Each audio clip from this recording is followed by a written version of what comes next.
stability of nucleus is depends on per nucleon binding energy. So we plot a graph between atomic mass number and per nucleon binding energy. Graph is here. So scientist ने क्या काम किया, उनको पता चल गया कि किसी भी न्यूक्लियस की स्टेबिलिटी पर न्यूक्लियन बाइंडिंग एनर्जी पर डिपेंड कर रही है।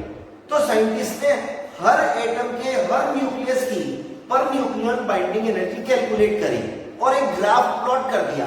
देखिए ग्राफ में उसने क्या कहा, ये पर न्यूक्लियन बाइंडिंग एनर्जी और एटॉमिक मास नंबर यानी न्यूक्लियस के अंदर नंबर ऑफ न्यूक्लियॉन्स के ऊपर है।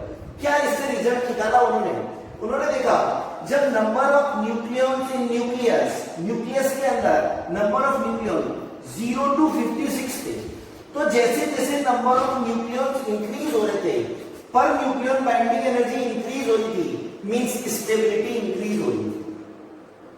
और 56 से लेकर 200 तक पर nucleon binding energy approx same थी। जैसे ही न्यूक्लियस में नंबर ऑफ न्यूक्लियॉन्स 200 से ग्रेटर हुए, देखा पर न्यूक्लियन बाइंडिंग एनर्जी डिक्रीज होने लगी, मींस स्टेबिलिटी कम होने लगी। अब हर न्यूक्लियस चाहता है कि उसकी स्टेबिलिटी इंक्रीज हो, तो कैसे इंक्रीज हो, तो उसने तुरंत बोला यहां पर देखिए हमें कहा 0 to 56 number of nucleons increase हो रहे हैं, तो पर न्यूक्लियन बाइंडिंग एनर्जी इंक्रीज हो रही है, तो स्टेबिलिटी इंक्रीज हो रही है।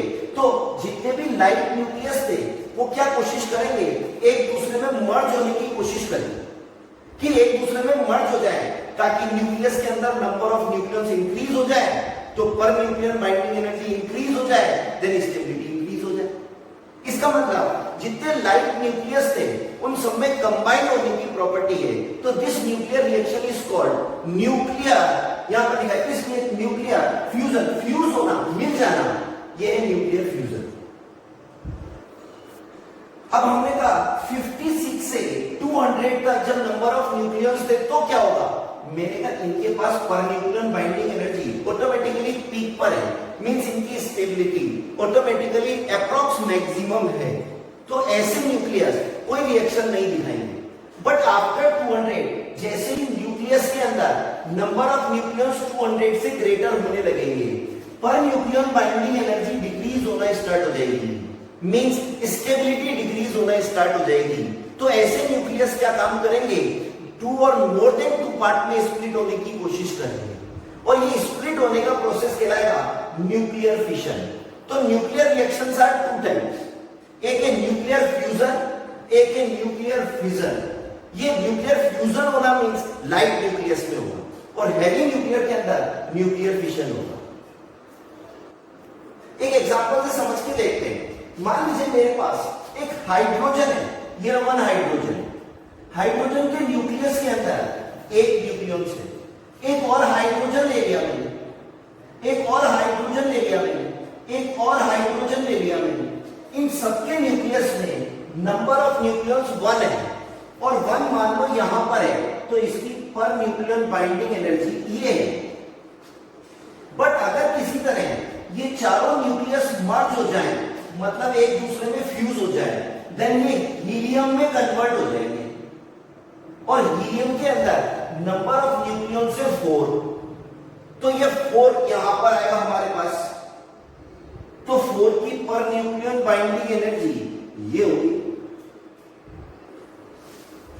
तो देखिए जब हाइड्रोजन था ये थी पर न्यूक्लियन बाइंडिंग एनर्जी, हीलियम हो गया तो ये हो गया, मींस हाइड्रोजन अगर हीलियम में कन्वर्ट हो जाता है देन स्टेबिलिटी इंक्रीज हो जाती है, तो ऑटोमेटिकली हाइड्रोजन के एटम्स आपस में मर्ज होकर फ्यूज होकर एक क्या करेंगे, हीलियम के एटम में कन्वर्ट हो जाएंगे। This reaction is called nuclear fusion. अब देखिए यहां पर 56 से लेकर 200 तक अप्रोक्स ये 8.8 8.7 मेगा इलेक्ट्रॉन वोल्ट है, मतलब स्टेबिलिटी अप्रोक्स सेम।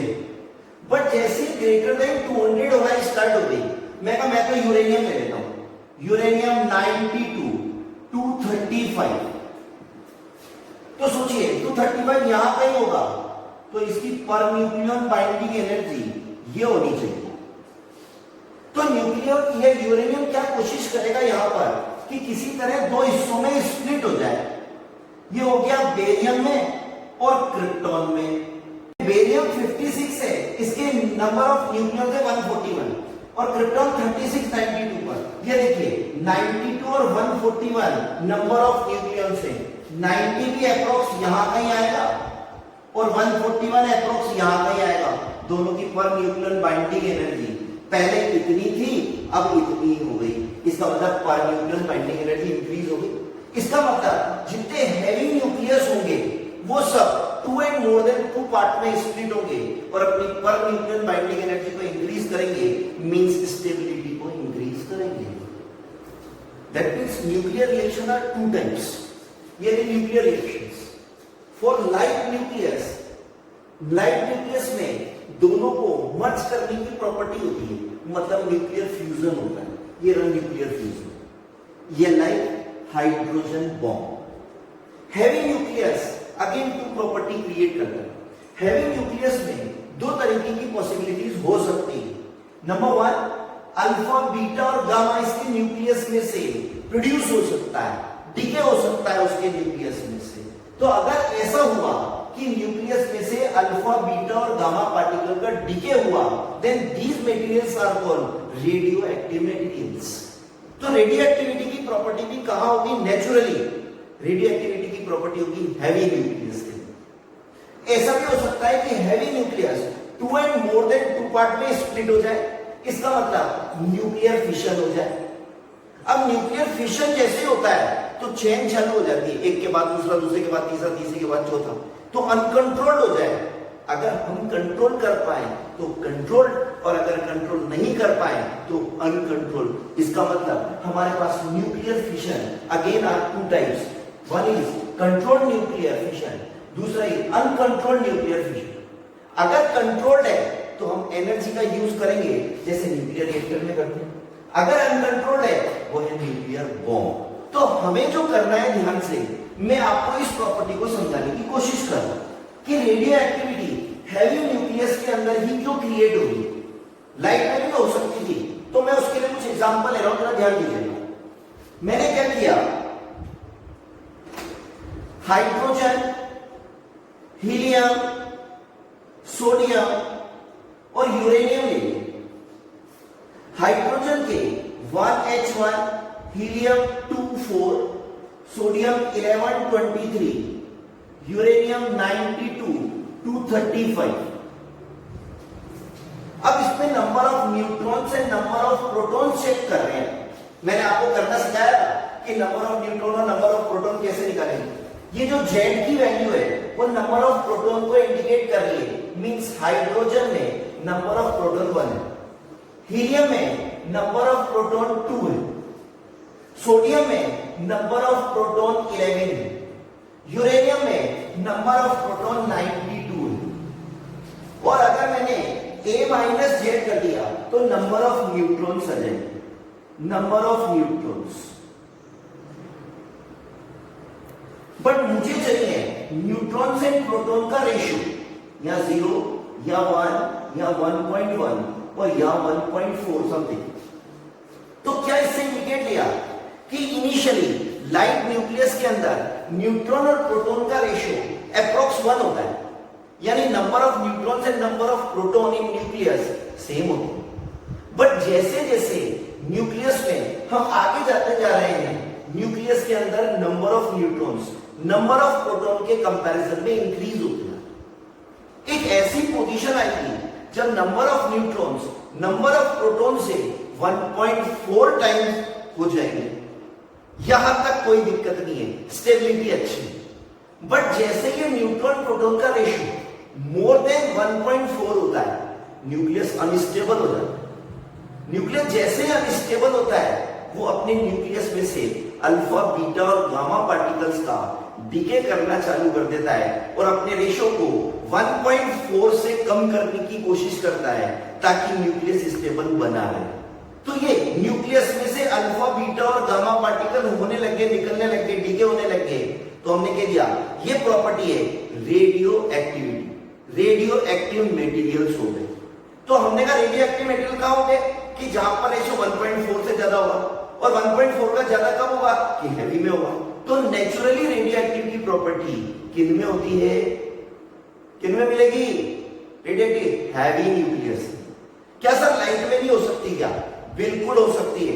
हम आर्टिफिशियली क्रिएट कर सकते हैं आइसोटोप्स बना लो।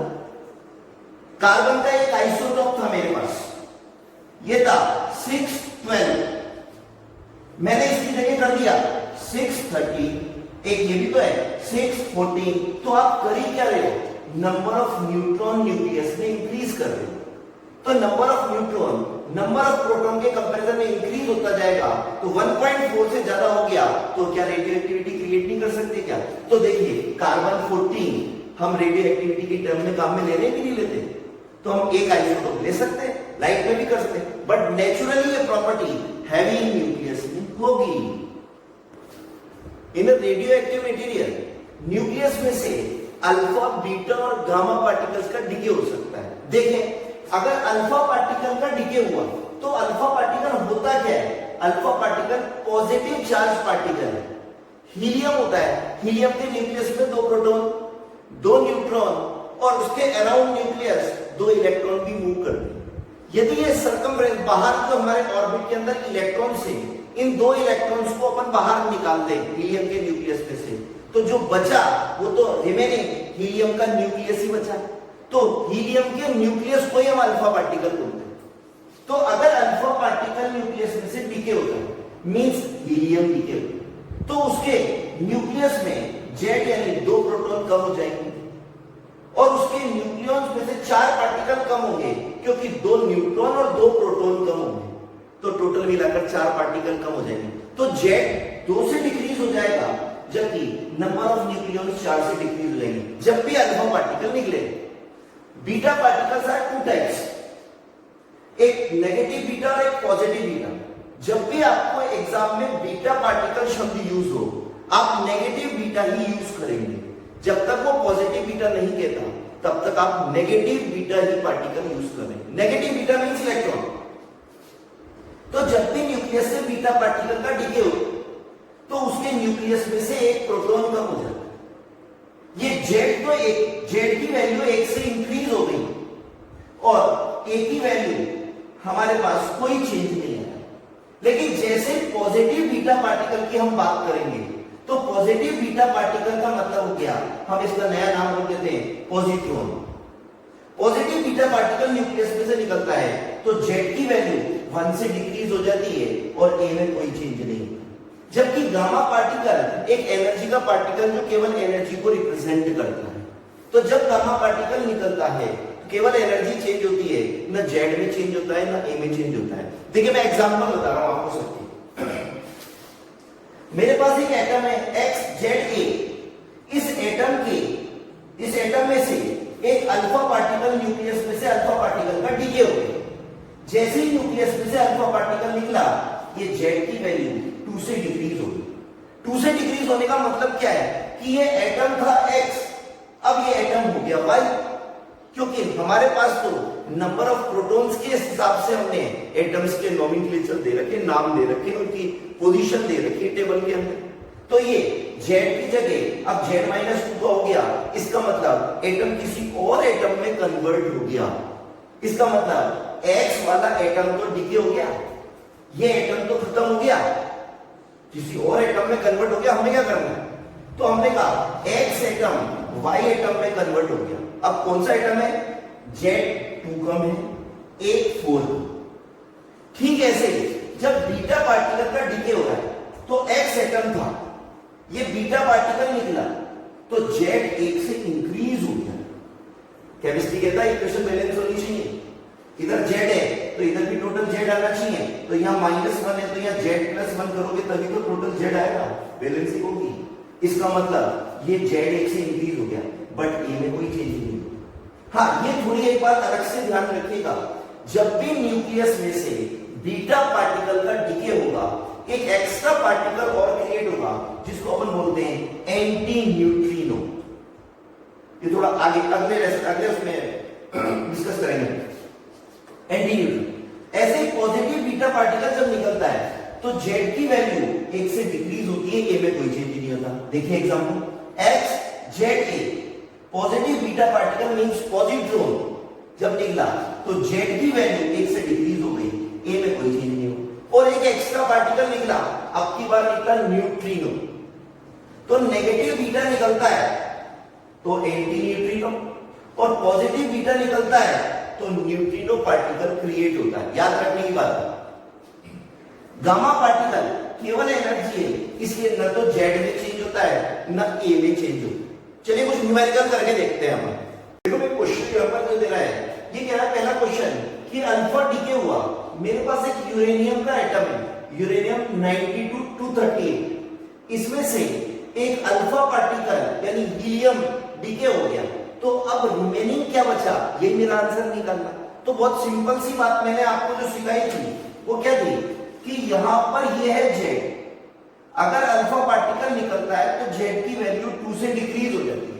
इसका मतलब यहां जो पार्टिकल आने वाला है, जो भी आएगा, मुझे नहीं पता क्या आएगा, मैं तो वाई लिख देता हूं, वाई, यहां जेड की वैल्यू 2 से डिक्रीज हो जाएगी, 92 माइनस 2, और यहां 238 की वैल्यू 4 से डिक्रीज हो जाएगी। ये सिखाया था मैंने, जेड की वैल्यू 2 से कम होनी है और ए की वैल्यू 4 से कम होनी है। इसका मतलब मेरा जो भी आंसर आएगा वो आएगा y 90 to 34। This is the answer. अब मेरे पास बीटा डीके हुआ, जब भी बीटा का डीके होता है जेड की वैल्यू मेरे पास कुछ बना y, तो जेड की वैल्यू 1 से इंक्रीज हो जाएगी, बट ए की वैल्यू में कोई चेंज नहीं होगा। इसका मतलब my answer is y 93 to 38। अगर पॉजिटिव बीटा पार्टिकल निकलता है तो जेड की वैल्यू 1 से डिक्रीज हो जाती थी, कुछ नई चीज बनेगी जहां ये 92 माइनस 1 होगा, बट ए में कोई चेंज नहीं आएगा। देन बेटा answer is y 91 to 38। Gamma decay, gamma is only energy, so uranium ऐसा का ऐसे ही रहेगा, यूरेनियम 92 to 38, न जेड में कोई चेंज हुआ न ए में कोई चेंज हुआ। आपका आंसर अगेन 92 to 38 है। अभी तक मैंने एक एक पार्टिकल निकाला अल्फा बीटा गामा, हो सकता है कुछ मिक्स निकल रहे हो, तो चलिए मिक्स वाला क्वेश्चन अपन करके देखते हैं। देखिए मेरे पास एक मैंने क्वेश्चन लिया, मेरे पास एक यूरेनियम 92 to 38, और मैं कह रहा हूं इसमें से m अल्फा निकले, n बीटा पार्टिकल निकले, और लास्ट में जाकर ये एटम बन गया X80-202, और मैं आपसे पूछ रहा हूं find the number of alpha and beta particle, कितने अल्फा और कितने बीटा पार्टिकल निकले आप निकालिए। क्वेश्चन पर गौर करेंगे अपन को ध्यान से। मैंने अल्फा निकाला, ए में 4 का डिफरेंस आया, 4 कम हो गए। मैंने बीटा निकाला, ए में कोई चेंज नहीं आया। मैंने गामा निकाला, ए में कोई चेंज नहीं आया। इसका मतलब ए में जो भी चेंज आता है वो किससे आता है, अल्फा पार्टिकल डीके के कारण आता है।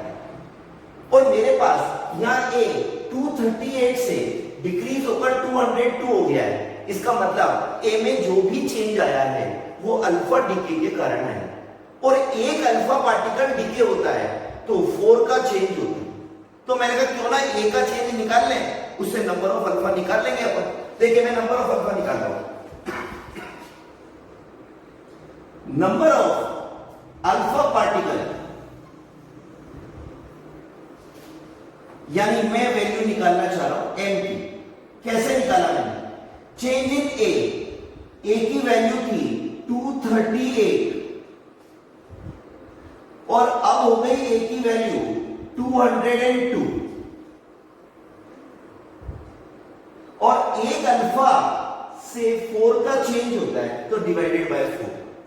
Answer is 36 upon 4 means 9। इसका मतलब ये हो गया कि नंबर ऑफ अल्फा पार्टिकल निकलेंगे 9। गौर कीजिए, तो नंबर ऑफ अल्फा पार्टिकल निकलेंगे 9। जो भी ए में चेंज था उससे नंबर ऑफ अल्फा मैंने कैलकुलेट कर लिया। अब इस रिएक्शन को दोबारा लिख रहा हूं, देखिए रिएक्शन कैसे आया। मैंने कहा मेरे पास था यूरेनियम 92 238 और इसमें से मैंने निकाल दिए 9 अल्फा। अब बना रहा हूं मैं कुछ, यहां कुछ बीच में बना हुआ है, कितने अल्फा निकले? 9। एक अल्फा से जेड में 2 का चेंज आता है, तो मैंने यहां पर ये लिखा 92 जेड था, एक अल्फा जेड में 2 का चेंज 9 अल्फा निकले तो 18 का चेंज है। तो हमारे पास यहां आ गया 92 माइनस 18 यानी 70, और यहां ए में चेंज है 238 माइनस 4 इंटू 9 यानी आंसर 202। तो सर एक बात तो होगी कि सर ये ऊपर वाले 202 तो मिल गया, बट नीचे तो सर आना चाहिए था 80 और आप क्या रहा है 74। तो मैंने कहा बिल्कुल ठीक है, मैंने कहा बीटा भी तो निकला है, बता तो रहा है बीटा निकला है। तो मैंने यहां पर टर्म यूज करी, कितना इंक्रीज करना है नीचे जेड में, जेड की वैल्यू 1 से इंक्रीज करने के लिए 1 बीटा पार्टिकल निकालते, और मुझे यार 74 से ये आंसर कह रहा है 80 आना चाहिए। इसका मतलब मेरे को जेड की वैल्यू 6 से इंक्रीज करनी है। जेड इंक्रीज करने का काम केवल और केवल नेगेटिव बीटा पार्टिकल करता है। एक नेगेटिव बीटा पार्टिकल निकलता है तो जेड की वैल्यू 1 से इंक्रीज हो जाती है, और मुझे 6 इंक्रीज करनी है। इसका मतलब मैं 6 बीटा पार्टिकल निकालूं, तो यहां जो मैं रिक्वायरमेंट चाहता हूं वो हो जाएगी पूरी 74 प्लस 1 इंटू 6 यानी ये हो गया 80, और ए में कोई चेंज नहीं हुआ तो 202। यही तो मेरा आंसर। इसका मतलब ये हुआ कि मेरे पास अल्फा पार्टिकल निकले हैं 9 और बीटा पार्टिकल निकले हैं 6। This is my answer. Very simple. A की वैल्यू में, ए में जो भी चेंज हुआ है उससे हम निकालेंगे अल्फा, वैल्यू पुट करके इक्वेशन बनाएंगे, और जो रिक्वायरमेंट है उसको पूरी करने के लिए हम बीटा निकालेंगे। बीटा हमारे पास इंक्रीज करना हो तो आप नेगेटिव बीटा निकालिएगा, और डिक्रीज करना हो तो आप पॉजिटिव बीटा निकालिए। So today's lecture is over. Thank you.